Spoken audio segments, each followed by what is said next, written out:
Saya ucapkan selamat pada anak-anak semua yang sudah menjadi siswa SMP Negeri 30 Gresik.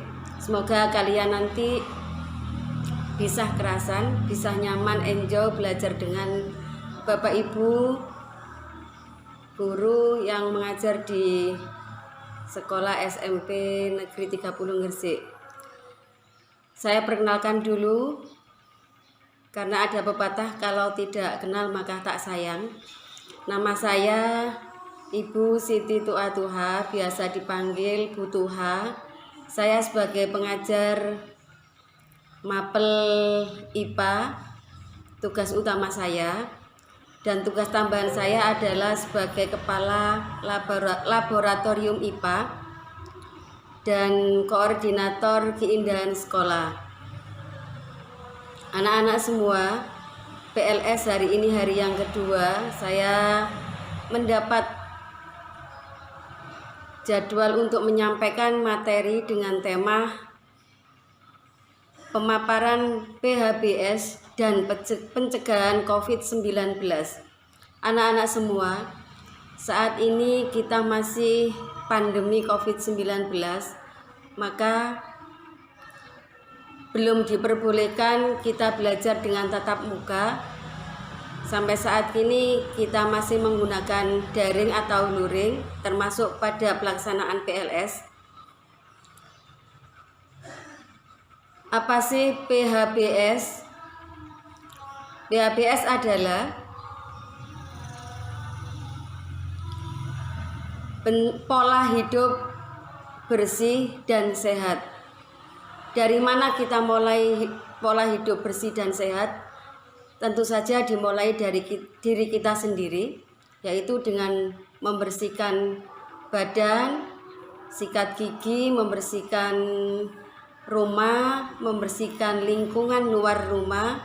Kalau nanti kita masuk di sekolah juga harus membersihkan kelas dan semua lingkungan yang ada di sekolah. Dengan PHBS itu nantinya kita bisa mencegah penularan COVID-19 yang sekarang lagi pandemi. Anak-anak semua, pola hidup sehat, apa itu? Sehat itu adalah kita berupaya harus memakan atau makan yang bergizi, bervitamin, karbohidrat cukup, sesuai dengan kalian sudah kenal 4 sehat 5 sempurna. Terus rajin berolahraga, pola pikir harus positif, tidur cukup. Dalam sehari semalam kita butuh istirahat atau tidur itu kurang lebih 7-8 jam. Yang paling bagus itu 7 jam di malam hari. Kalau istirahat siang boleh nambah 1 jam. Karena pada saat tidur itu ada pembentukan sel-sel yang rusak, sehingga kita dapat saat tidur itu dapat mengganti sel-sel yang rusak. Setelah bangun tidur kita fresh kembali. Anak-anak, kalau sudah kita bisa memenuhi tahapan-tahapan tadi atau melaksanakan tahapan-tahapan tadi, tahapan pola hidup bersih dan sehat, juga tidak lupa atau harus ini memenuhi protokol kesehatan, yaitu cuci tangan. Diantaranya tadi hidup bersih itu cuci tangan, keluar memakai masker, jangan lupa, itu wajib. Yang keempat adalah menjauhi atau tidak terlibat dalam kerumunan banyak orang.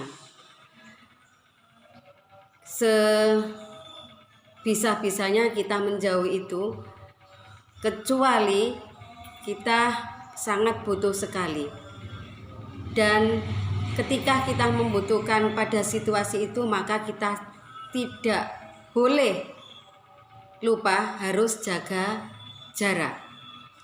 Itu protokol kesehatan yang harus kita patuhi untuk menjaga bahwa kita tidak terjangkit atau tidak tertular atau tidak terpapar virus COVID-19 atau yang disebut corona.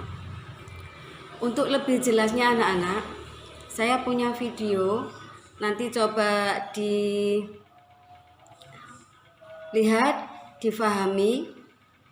Video ini mungkin nanti akan membantu kalian untuk bisa memahami bagaimana PHBS yang harus kita lakukan dan bagaimana pencegahan penularan COVID-19.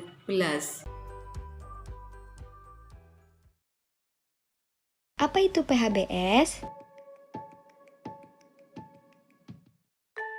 PHBS adalah pola hidup bersih dan sehat, yaitu merupakan semua perilaku kesehatan yang dilakukan karena kesadaran pribadi sehingga keluarga dan anggotanya mampu menolong diri sendiri pada bidang kesehatan serta memiliki peran aktif dalam aktivitas masyarakat. Manfaat yang paling utama adalah terciptanya masyarakat yang sadar akan kesehatan dan memiliki perilaku hidup yang bersih dan sehat untuk menjaga kebersihan diri dan lingkungan, serta memenuhi standar kesehatan, sehingga dapat mencegah penularan dan penyebaran virus corona. Virus corona atau COVID-19 ini adalah virus baru penyebab penyakit saluran pernapasan. Virus ini berasal dari Cina dan merupakan salah satu keluarga dengan virus penyebab SARS dan MERS. Tanda dan gejala yang dapat ditimbulkan adalah demam tinggi, batuk pilek, sakit tenggorokan, letih, dan lesu.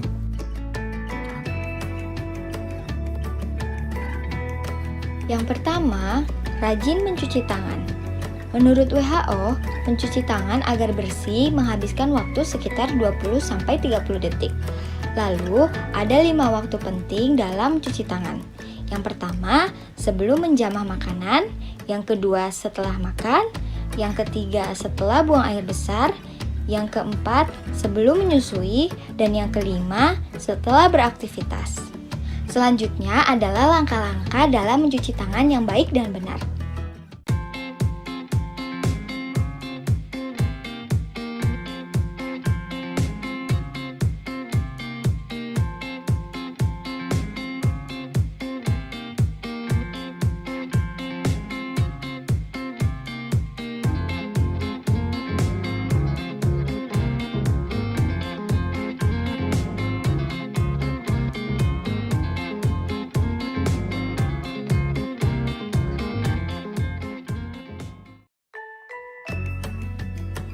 Yang kedua, istirahat cukup dan teratur dengan kuantitas tidur malam minimal 7 jam setiap harinya dan kualitas tidak sering terbangun saat tidur, bangun di pagi hari dengan segar, dapat tidur dengan mudah 30 menit setelah berbaring.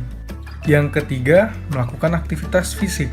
Beraktivitas fisik minimal 75 menit tiap minggunya dan mengencangkan otot setidaknya 2 hari selama sepekan seperti jogging, senam, sepeda santai, dan sebagainya. Yang keempat, menjaga kebersihan diri dan lingkungan. Dalam menjaga kebersihan diri, dianjurkan mandi teratur minimal 2 kali sehari, sikat gigi setelah makan, membersihkan kamar tidur, dan sebagainya. Lalu, dalam menjaga kebersihan lingkungan, alangkah baiknya membersihkan lingkungan tempat tinggal secara rutin dan melakukan disinfektan. Yang kelima, jangan lupa pakai masker ya, bila kamu merasa sakit atau batuk dan jika hendak keluar rumah. Jangan lupa juga untuk melakukan physical distancing dengan cara jaga jarak minimal 1,5 meter dari orang lain, tidak bersalaman, serta hindari pusat keramaian. Dan yang keenam, konsumsi makanan bergizi seimbang dengan cara makan sayuran dan cukup buah, mengonsumsi lauk pauk berprotein tinggi, makan aneka makanan pokok, serta batasi konsumsi pangan manis, asin, dan berlemak. Selanjutnya, yuk bikin disinfektan. Yang perlu kita persiapkan, botol spray 500 ml air dan 1 sendok makan larutan pemutih. Caranya, campurkan 500 ml air dan 1 sendok makan larutan pemutih ke dalam botol spray. Jangan lupa diaduk ya.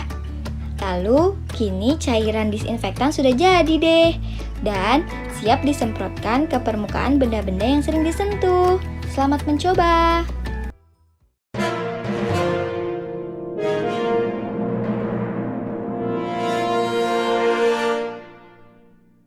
Baiklah, kita akan memainkan fakta atau hoax seputar COVID-19. Pertanyaan pertama, virus corona bisa mati karena terkena sinar matahari. Hoax atau fakta? Hoax. Jawaban benar. Virus corona mati pada suhu 56 derajat Celcius selama 30 menit.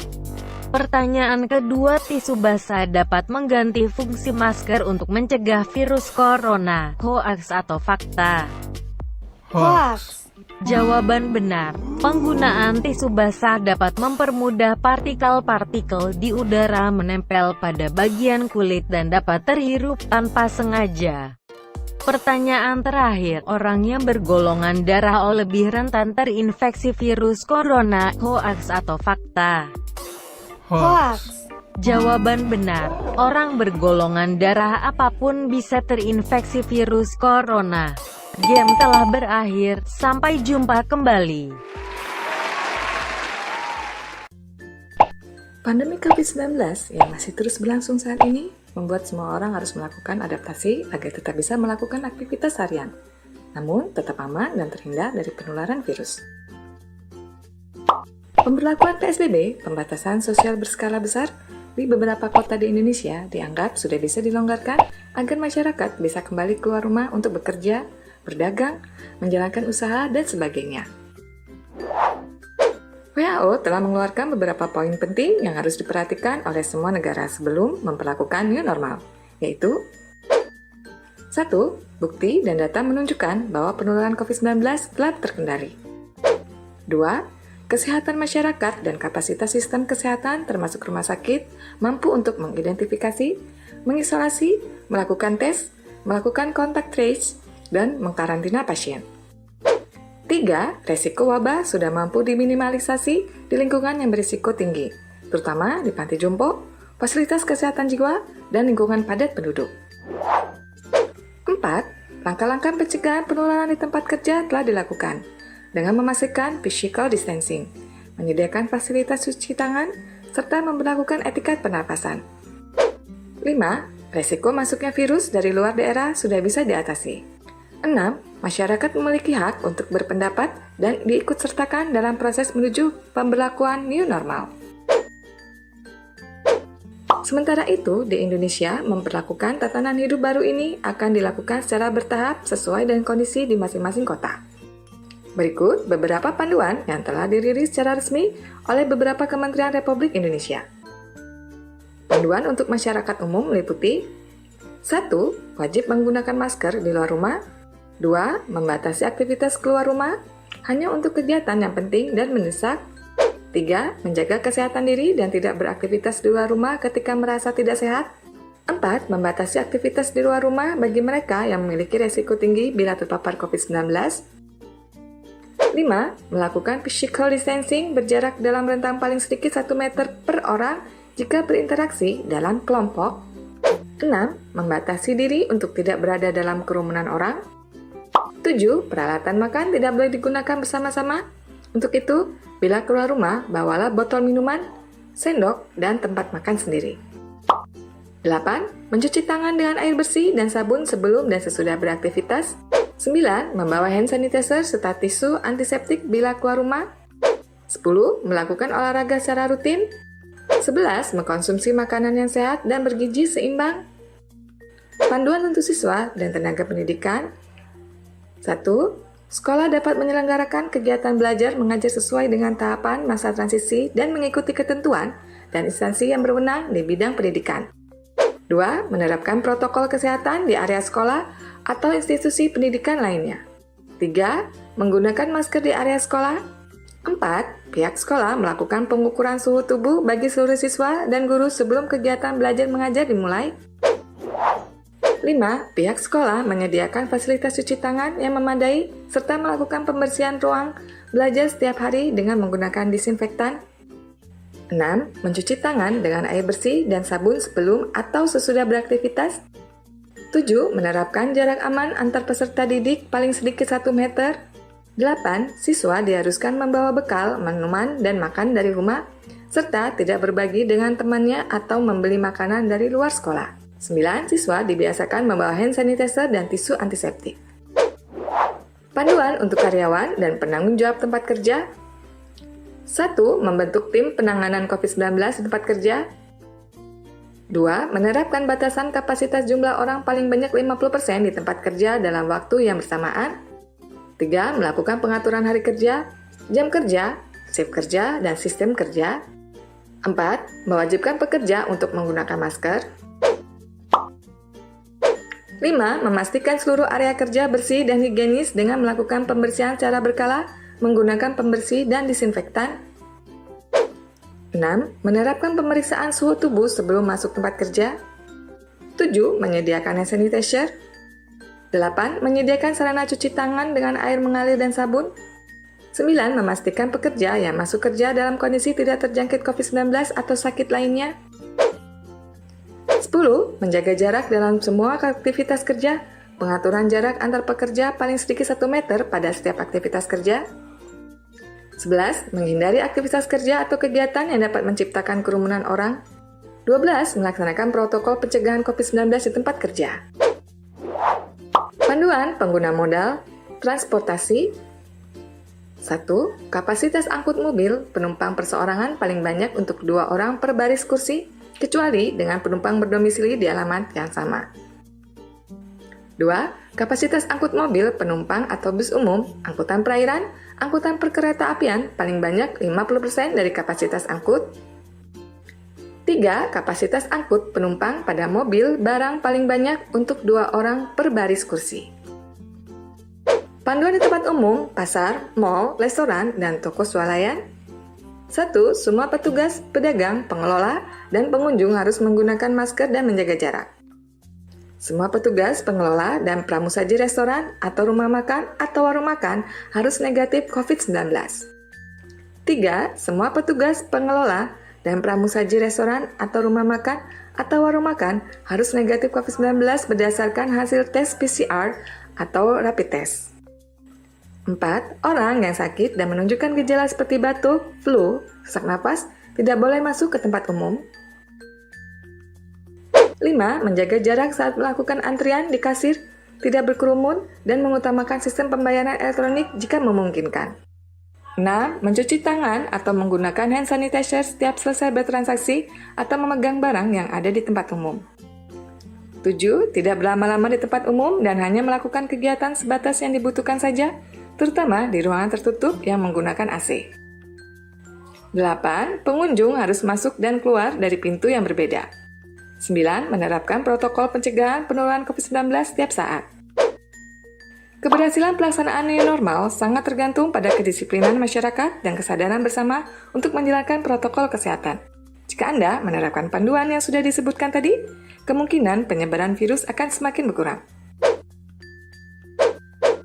Demikian pembahasan panduan untuk menjalani new normal. Semoga dapat kita terapkan bersama agar pandemi COVID-19 segera berakhir. Demikian anak-anak video-video yang saya tayangkan tadi jelas sangat berguna dalam perilaku kehidupan kita untuk berpola hidup sehat, bersih, dan memenuhi protokol kesehatan. Anak-anak sekalian, tetap kita harus satu, hidup bersih. Kita wajib bercuci tangan setelah kegiatan atau dari luar. Yang selanjutnya, jangan lupa pakai masker kalau keluar sesuai protokol kesehatan yang dianjurkan oleh pemerintah. Jauhi kerumunan orang banyak dan tetap jaga jarak jika kita butuh untuk berkumpul dengan orang lain. Anak-anakku sekalian, itu tadi semuanya adalah bentuk kita berikhtiar. Semoga kita, keluarga kita tetap dilindungi oleh Allah Subhanahu wa taala, terhindar dari COVID-19, terhindar dari penyakit-penyakit yang membahayakan.